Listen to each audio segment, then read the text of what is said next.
Self-balancing robots are not a new thing to the world, right? So I started looking up on internet what other people have built and what different I can build from theirs. After a bit of surfing, I realized that there are two things that I expect in my robot are not included in theirs, and also these two things become the baseline from where should I begin building my bot.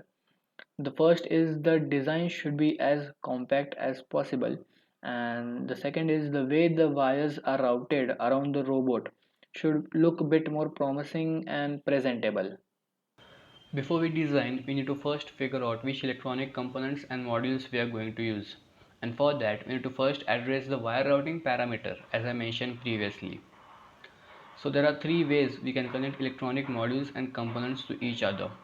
Either by using wire jumpers, or we can design and fabricate a PCB from a manufacturer, or we can use a breadboard. Out of all these, I decided to go with breadboard as it is cheaper than PCB manufacturing, and we can play around with wire routing, making it look more better.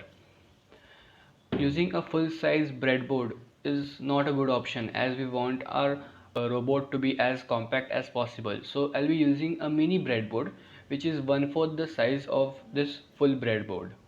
So the next parameter while choosing any electronic module or component will be that it should be compatible with breadboard.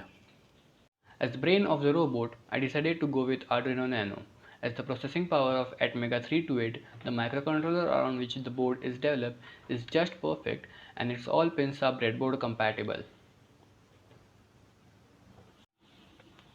For the self-balancing robot to balance itself, it should continuously keep a track of its tilt angle from nominal position. And to measure so, I'll be using a motion tracking device MPU6050 which has 3-axis accelerometer and 3-axis gyroscope, which I'll be using both of them to measure the tilt angle.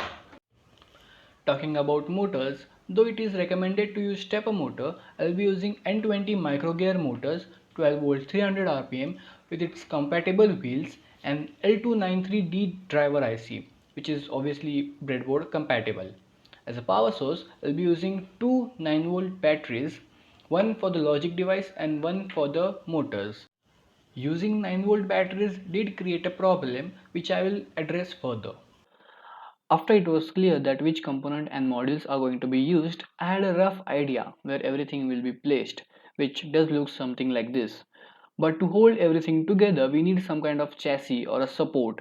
So I 3D designed this support and 3D printed it as well, where the breadboard and the batteries slide from above and the support for N20 motors can be bolted down from below.